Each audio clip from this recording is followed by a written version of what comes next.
ನನಗೆ bale cancellation ಆಗಿದ್ದರಿಂದ ಸಹಜವಾಗಿ ಕ್ಷೇತ್ರದ ಜನರಿಗೆ ಅನ್ಯಾಯ ಆಗ್ಬಿಡೋದು, ಜೊತೆಗೆ ಸಾಮಾನ್ಯ ವರ್ಗದ ಜನರಿಗೆ ಅನ್ಯಾಯ ಆಗ್ಬಿಡೋದು, ಸಾರ್ವಜನಿಕರಿಗೆ ಯಾವುದೋ ಕೆಲಸಗಳಿದ್ದರೂ ಕೂಡ ಆಮೇಲೆ ರಸ್ತೆಗಳಾಗಲಿ, ಯಾಕಂದರೆ ಈಗ ಮಳೆ ಸ್ಟಾರ್ಟ್ ಆಗೈತಿ, ಸಾಕಷ್ಟು ಕಡೆ ಫ್ಲಡ್ಡಿಂಗ್ ಆಗ್ತಿರ್ತಾವೆ, ಮನೆಗಳ ಹಾನಿ ಆಗ್ತಿರ್ತಾವೆ.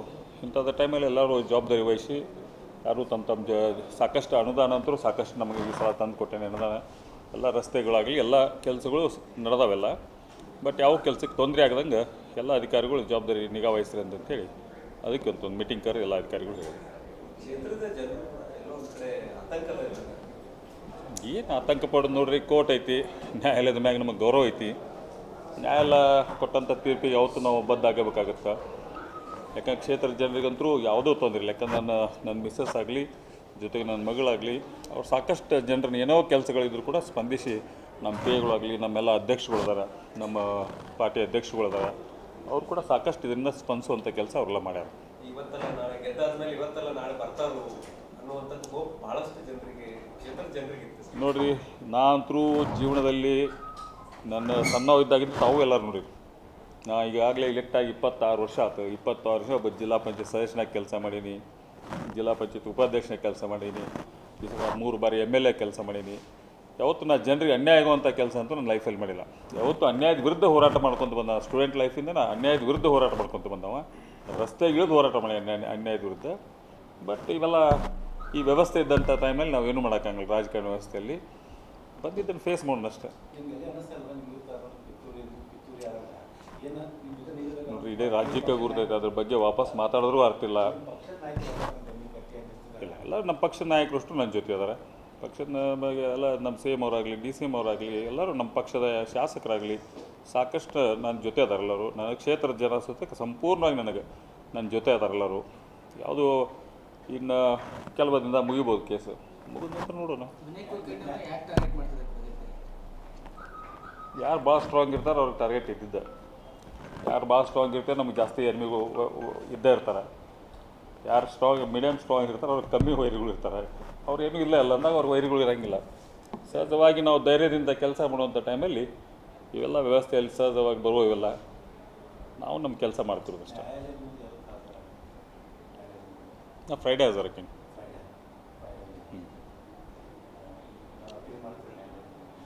ಅಲ್ಲ, ಈಗ ಅಪೀಲ್ ಮಾಡ್ಕೊಳಕ್ಕೆ ಬರೋಂಗಿಲ್ಲ. ನಮ್ಮ ವಿಟ್ನೆಸ್ ಮುಗಿಲಿ ನೋಡೋಣ. ವಿಟ್ನೆಸ್ ಮುಗಿದ ನಂತರ ಅಪ್ಲೈ ಮಾಡ್ಕೊತೀವಿ. ದೇವ್ರ ಮ್ಯಾಗ ಭರೋಸೆ ಇಟ್ಟೀನಿ. ಅನ್ಯಾಯ ನಾವು ಮಾಡಿದರೆ ಅನ್ಯಾಯ ಇರಲಿಲ್ಲ, ಏನಿಲ್ಲ ಅಂತ ನನಗೆ ದೇವ್ರ ಮ್ಯಾಗ ಭರವಸೆ ಇಟ್ಟೀನಿ. ದೇವ್ರು ನನಗೆ ಆಶೀರ್ವಾದ ಮಾಡ್ತಾರೆ.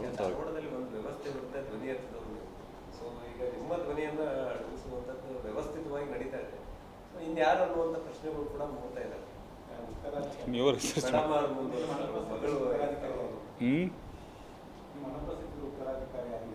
ಎಲ್ಲ ನನ್ನ ಮಿಸ್ಸಸ್ ಇರ್ತಾಳೆ, ನನ್ನ ಮಗಳು ಇರ್ತಾಳೆ, ಇಬ್ಬರು ಮಾಡ್ತಿರ್ತಾರೆ.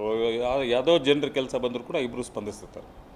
ಯಾವತ್ತು ನಾವು ಜನರನ್ನ ನನ್ನ ಮನೆ ಬಾಗಿಲವರೆಗೂ ಅವ್ರಿಗೆ ನ್ಯಾಯ ಒದಗಿಸ್ಕೊಡುವಂಥ ಟೈಮಲ್ಲಿ ಇವತ್ತು ನಾವು ಅದನ್ನ ಒದಗಿಸುವಂಥ ಕೆಲಸ ಮಾಡತ್ತೀವಿ. ಯಾಕಂದ್ರೆ ನಮ್ಮ ಪಕ್ಷದ ಇಬ್ಬರು ಮುಖಂಡರುಗಳದಾರ, ಇಬ್ಬರು ಪಕ್ಷದ ಅಧ್ಯಕ್ಷರು, ಅವ್ರು ಕೂಡ ಸಂಪೂರ್ಣವಾಗಿ ಜನರ ಕೆಲಸ ಮಾಡ್ತಿರ್ತಾರೆ. ಅವ್ರು ಕೂಡ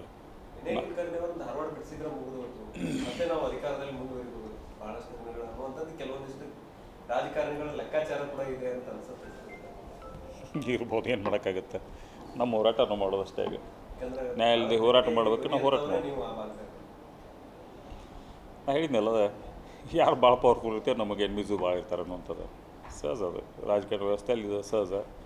ಬಟ್ ನಮ್ಮ ಹೋರಾಟ ನಾವು ಮಾಡ್ತೀವಿ.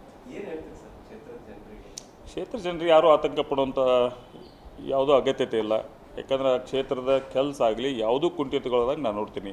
ಯಾವುದೋ ಅನುದಾನ ಆಗಲಿ ನಮ್ಮ ಸರ್ಕಾರ ಐತಿ, ಸಾಕಷ್ಟು ಅನುದಾನ ಕೊಡುವಂಥದ್ದಾಗಲಿ, ಜನರಿಗೆ ಏನು ಅವಶ್ಯಕತೆ ಇದ್ದಂಥ ಮೂಲಭೂತ ಸೌಕರ್ಯಗಳಾಗಲಿ, ಅವ್ರ ವೈಯಕ್ತಿಕ ಕೆಲಸಗಳಾಗಲಿ ಯಾವಕ್ಕೂ ತೊಂದರೆ ಆಗೋದಾಗ ನಾನು ಅದನ್ನು ಮೇಂಟೈನ್ ಮಾಡ್ತೀನಿ.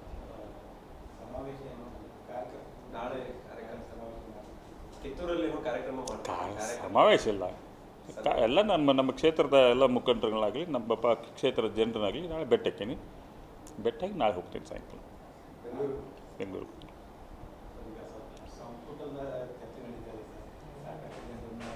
ಏನು ಪಕ್ಷ ಏನು ತೀರ್ಮಾನ ತಗೋತ ನೋಡೋಣ. ಹೋಗಿ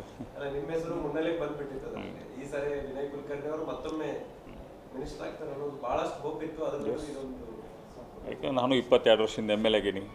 ಬಟ್ ನನಗೂ ಆ ಸೀನಿಯರಿಟಿ ಐತಿ. ಲಾಸ್ಟ್ ಟೈಮ್ ಕೂಡ ನಾನು ಮಂತ್ರಿ ಆಗಿದ್ದೆ. ನೋಡ್ರಿ ಇವಾಗ ಏನಾಗುತ್ತೆ, ಕೋರ್ಟಿನ ವಿಚಾರ ಏನಾಗುತ್ತೆ ನೋಡ್ಕೊಂಡು ನಾನು ಅದಕ್ಕೆ ಹಿಂಗೆ ಕೊಡ್ತೇನೆ. ಆಗ್ಬೋದು, ಯಾಕೆ ನಾನು ಇದ್ರೆ ಆಗ್ಬೇಕಂತೇನಿಲ್ಲ. ಪಕ್ಷ ಏನು ತೀರ್ಮಾನ ತೊಗೊಳ್ತು ಅದಕ್ಕೆಲ್ಲ ನಾವು ಬದ್ಧವಾಗಿತ್ತು.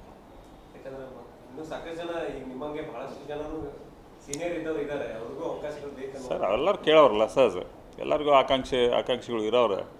ಬಟ್ ಯಾರಿಗೆ ಕೇಳಬೇಡ ಅಂತ ಅನ್ನೋಕ್ಕೂ ಹಂಗಲ್ಲ. ಪಕ್ಷ ಏನು ಡಿಸಿಷನ್ ತೊಗೊಂತದೆ ಅದಕ್ಕೆ ನಾವೆಲ್ಲ ಬದ್ಧವಾಗಿರ್ಬೇಕಾಗುತ್ತೆ. CM ಮತ್ತು DCM ಕೂಡ ಡೆಲ್ಲಿಗೆ ಹೋಗಿದ್ದಾರೆ ಸರ್. ಸೊ ಅಲ್ಲಿ ಸಂಪುಟ ಪುನರ್ರಚನೆ ಬಗ್ಗೆ ಚರ್ಚೆ ಕೂಡ ಆಗುವಂಥ ಸಾಧ್ಯತೆ. ಸಂಪುಟ ಪುನರ್ರಚನೆ ಸಲುವಾಗಿ ಏನು ಕರೆದಿಲ್ಲ ಅವ್ರನ್ನ, ಬೇರೆ ಬೇರೆ ವಿಚಾರಗಳು, ರಾಜ್ಯದಾಗ ಹಲವಾರು ವಿಚಾರಗಳ ಬಗ್ಗೆ ಕರೆದ.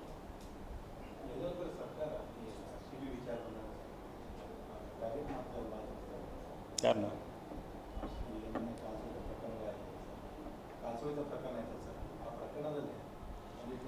ನೋಡ್ರಿ, ಅದು ಆ್ಯಕ್ಚುಲಿ ಸೇಫ್ಟಿ ಮೆಜರ್ ವಹಿಸಬೇಕಿತ್ತು. ಭಾಳ ಆತದಲ್ಲಿ ಕಾರ್ಯಕ್ರಮ ನಿಯೋಜಿಸಿದರು.